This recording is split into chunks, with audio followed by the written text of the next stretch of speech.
Noong unang panahon ang lahat ng tao ay may iisang wika. Sa lupain ng Sinar, nagpasya silang gumawa ng isang tore. Isang tore na aabot hanggang sa langit upang maging tanyag at hindi na magkahiwa-hiwalay. Puno ng pagmamataas ang kanilang mga puso, ngunit bumaba ang Diyos upang tingnan ang kanilang ginagawa. Nakita niya ang kanilang hangarin na pantayan ang kanyang kapangyarihan.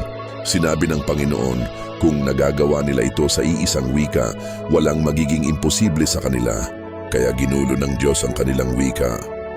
Bigla, hindi na sila magkaintindihan.